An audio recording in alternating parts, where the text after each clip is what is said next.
ദക്ഷിണ Korean president തെരഞ്ഞെടുപ്പിൽ പ്രതിപക്ഷ സ്ഥാനാർത്ഥി ലീ ജെ മ്യൂങ് വിജയിച്ചു. ഭരണപക്ഷ പാർട്ടിയായ പീപ്പിൾ പവർ പാർട്ടി സ്ഥാനാർത്ഥി കിം മൂൺ സുവിനെയാണ് ലീ പരാജയപ്പെടുത്തിയത്. മുൻ പ്രസിഡന്റ് യോൺ സു ക്യൂളിനെ അടിയന്തരാവസ്ഥ പ്രഖ്യാപിച്ചതിന് പിന്നാലെ പുറത്താക്കിയിരുന്നു. ഈ ഒഴിവിലേക്കാണ് തെരഞ്ഞെടുപ്പ് നടന്നത്. ഐസൻ, ഇതുമായി ബന്ധപ്പെട്ട വിവരങ്ങൾ കൂടി. ഇപ്പോൾ പുതിയ പ്രസിഡന്റായി തെരഞ്ഞെടുക്കപ്പെട്ട വ്യക്തി, ഡെമോക്രാറ്റിക് പാർട്ടി നേതാവ് കൂടിയായ ഈ പ്പെട്ട വ്യക്തി വലിയൊരു ശതമാനം വോട്ട് നേടിയാണ് വിജയിച്ചിരിക്കുന്നത് എന്നതാണ് യാഥാർത്ഥ്യം. വലിയ തോതിൽ, അതായത് 49.31% വോട്ടുകളാണ് ഇദ്ദേഹത്തിന് ലഭിച്ചിരിക്കുന്നത്. ഇതും കുറച്ചുകൂടി കണക്കുകൾ പുറത്തു വരാനിരിക്കുന്നു എന്നതാണ് മറ്റൊരു യാഥാർത്ഥ്യം. ഈ പുറത്തു വരാനിരിക്കുന്നത് നേരിയൊരു വ്യത്യാസം, വോട്ടിംഗ് വിവരങ്ങളാണ് എങ്കിൽ കൂടി ലീ ജെ മ്യൂങ്ങിന്റെ വിജയം വലിയൊരു ഭൂരിപക്ഷത്തോടെയാണ്, 49%-ലേറെയാണ്.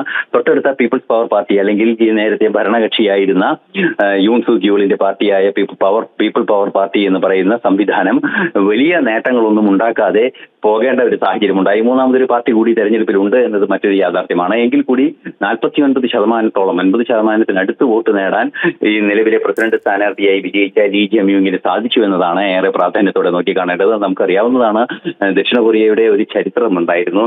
ഈ അടുത്ത ദിവസങ്ങളിൽ ദക്ഷിണ കൊറിയൻ പ്രസിഡന്റ് യൂൺ സു ക്യൂൾ ഏതാണ്ട് 6 മാസമായി നിലനിന്നിരുന്നൊരു സങ്കീർണാവസ്ഥയുണ്ടായിരുന്നു. യൂൺ സു ക്യൂൾ അവിടെ അടിയന്തരാവസ്ഥ പ്രഖ്യാപിക്കുകയും അടിയന്തരാവസ്ഥ പ്രഖ്യാപിച്ചതിനെ ഉടൻ തന്നെ, അതായത് മണിക്കൂറുകൾക്കകം പാർലമെന്റ് യോഗം ചേർന്ന് അടിയന്തരാവസ്ഥ പ്രഖ്യാപനത്തെ തള്ളിക്കളയുകയും ആ തള്ളിക്കളഞ്ഞ പ്രഖ്യാപനത്തെ തുടർന്ന് യൂളിനെ ഇംപീച്ച് ചെയ്യുന്നതിനുള്ള നടപടികൾ ആരംഭിക്കുകയും ഇംപീച്ച് ചെയ്യുകയും ചെയ്തു.